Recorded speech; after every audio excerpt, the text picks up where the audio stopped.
Our topic today is finding God in a digital age, hearing His voice in a world full of distractions. Join me as I take on the challenge of finding God in this crazy digital age. Can I still connect with faith in a world full of screens? In today's world, where our lives are intertwined with technology, seeking a connection with God might seem like a daunting task. We're constantly glued on our devices, and it's easy to feel like we're losing that deep spiritual connection we've always craved for. Well, greetings. Technology is everywhere, and so social media is a large part of many people's lives today. Christians should consider how to use a biblical worldview in this digital world. The Bible does not mention smartphones or Instagram, but it gives timeless wisdom on how to live in a way that honors God. These principles also apply to us digitally. In 1 Corinthians 10:31, it says that, so whether you eat or drink or whatever you do, do it all for the glory of God. This should be the guiding principle in everything done online. On social media, it's important to ask, is what is being posted, liked, and shared glorifying God? Do the words and actions reflect Christ's character? Is there a positive influence, or is there a negative? Is there negativity and argument? If the answer is no, then we need to reevaluate our action on social media to make sure that it glorifies God. Another important principle we should consider when it comes to social media is from Philippians 4:8, which encourages us to think about whatever is true, whatever is noble, whatever is right, whatever is pure, whatever is lovely, whatever is admirable. If anything is excellent or praiseworthy, think about such things. This is a good filter for online content. This Bible verse also helps to guide our social media intake, and it keeps us in check to ensure that our social media interaction represents Christ in us, who is the hope of glory. That's right. So social media can expose people to negativity, misinformation, and things that don't align with their values. It is important to be discerning about what is taken in and put out. Also, be mindful of how time is used. Ephesians 5:15-16 says, be careful then how you live, not as unwise, but as wise, making the most of every opportunity. It's easy to get so lost in the endless scroll. Set boundaries and be intentional about it on how time is spent online. Is social media used for good, like connecting with others, sharing and encouraging, or learning from biblical resources?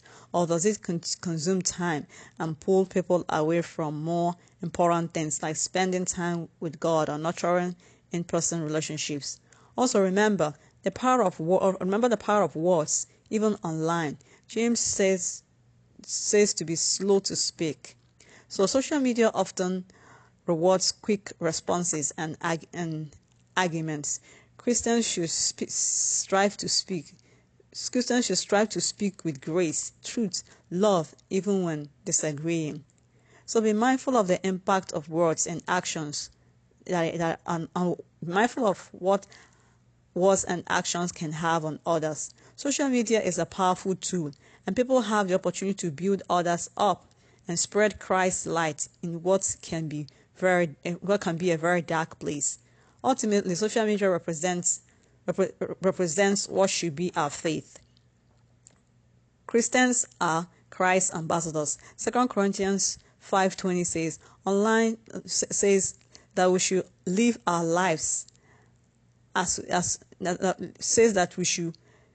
that our lives should point others to Christ, and that means that our commitment to social media and technology, we should commit to social media and technology with wisdom, discernment, and biblical precepts. So, in all that we do, we should glorify God in all our online activities, build up others, and be a light in the digital world. So, let's look at Proverbs chapter 4, verse 23. It talks about guarding our hearts. It says, above all else, guard your heart, for everything you do flows from it. So social media can be a double-edged sword. It can be positive or negative influence. It's critical to be discerning about the content we consume and ensure that it doesn't lead us away from our faith or values. Setting boundaries and taking regular breaks can help maintain a healthy balance between our digital and spiritual lives. So now let's pause here and look at some biblical verses on social media. Number one, using words wisely. Ephesians 4:29 tells us that let no corrupting talk come out of our mouths, but only such as is good for building up, as fits the occasion, that it may give grace to those who hear. This verse emphasizes the importance of positive and constructive communication, which is a principle that applies to social media interactions. Also, let's look at James chapter 1, verse 19. It says, "Know this, my beloved brothers, let every person be quick to hear, slow to speak, slow to anger, centered on Christ." Says this verse encourages us. This verse encourages us to be careful, to carefully consider things before posting or commenting, especially when the emotions are high. Matthew chapter 12, verse 36 to 37 says, "I tell you, the day of judgment, people will give account of every careless words they speak. For by words you be justified, and by your words you be condemned." This verse highlights the lasting impact of our words, both online and offline. Number two, let's look at avoiding gossip and negative talk. Proverbs 16:28. "A dishonest man spreads strife, and whispers separates close friends." This wise verse warns us against spreading gossip and negativity, which can be harmful in online communities. Ephesians 4:31. "Let all bitterness and wrath and anger and clamor and slander be put away from you, along with all malice." This verse encourages believers to avoid negative emotions and actions, including that which can manifest online. Number three, we should be mindful of our online presence. Finally, brothers, whatever is true, whatever is honorable, whatever is just, whatever is pure, whatever is lovely, whatever is commendable, if there's any excellence, if there's anything praiseworthy, think about these things. This verse encourages us to focus on positive and uplifting contents, which can be applied to the contents we consumed and share online. 1 Corinthians 10:31. "So whether you eat or drink, whatever you do, do it all to the glory of God." This verse encourages us as believers to consider how our actions, including whether offline or online, consider whether it is honoring the God that we represent. Romans 12, verse 2. "Do not be conformed to this world, but be transformed by the renewal of your mind, that by testing you may discern what is the will of God, what is good and acceptable and perfect." This Bible verse emphasizes the importance of critical thinking and discernment when engaging with the world, including social media. 1 Thessalonians chapter 5, verse 21 encourages us to test everything and hold on to what is good. Proverbs 18:24 says, "A man of many companions may come to ruin, but there is a friend who sticks closer than a brother."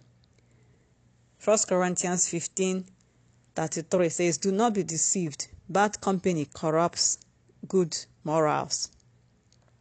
The digital age has brought us incredible advancement, but it's also brought in a flood of distractions. Our attention is pulled in a million different directions every single day, making it very tough to find a moment of peace, a moment to breathe, a moment to connect with something greater than ourselves. Many of us struggle to maintain that spiritual connection, feeling like we're being pulled away from what truly matters. It's like we're stuck in a loop, constantly checking our phones, responding to messages, scrolling down through the feeds, without taking a step back to reflect on our own lives. I think we've all been there at some point, feeling drained and disconnected. Technology's impact on our spiritual lives is very complex. On one hand, it's easy to get caught up in the noise, to let our device detect our peak and lose sight of what really matters. But on the other hand, technology can also be a powerful tool for spiritual growth. There are online communities that offer support and encouragement, apps that guides us through meditation and prayer, and virtual worship services that can help us connect with others who share our faith. For example, we can use apps to schedule daily prayer times, join online Bible studies, or even connect with friends who share our spiritual interests. However, it's up to us to be intentional about it and how we use technology. We can also choose to use it in a way that enhances our spiritual lives rather than distracting from them. This may seem like setting boundaries around our use of devices, finding ways to stay present in the moment, or seeking out digital resources that nurture our faith. By being mindful of how we are engaging with technology, we can create space for spiritual growth and connection with God. I've had my own share of experience where technology played a role in my spiritual journey. One story that stands out is when I stumbled upon an online community that was going through a Bible study together. I was going through a tough time. I felt lost and disconnected from God, but I joined this community and it was a turning point for me. We meet virtually every week, sharing our thoughts, prayers, and struggles, and it was incredible to see how God was working in each of our lives. What stuck out the most was the authenticity and the vulnerability that came through in our community discussion. People were sharing their real struggles, their doubts and fears, and it created a safe place for me to do the same. So I began to feel open about my own struggles, and the support and encouragement I received was very invaluable. It was a powerful reminder that even in the digital world, we can find genuine connection and community. That experience taught me that technology isn't inherently good or bad, but it's how we use it that matters. It shows me that with intentionality and a willingness to seek God, we can find Him even in the unlikeliest places. As we navigate this digital age, let us remember to be intentional about our pursuit of God. Let us use technology in a way that draws us closer to God, not further away. By being mindful of our digital habits and seeking out resources that nurture our faith, we can cultivate a deeper connection with God. If you have had a similar experience, I did love to hear about it in the comments below. And if you're looking for a practical tips on integrating faith with technology, be sure to check out my next video where I'll dive into some strategies for making that happen. God bless you.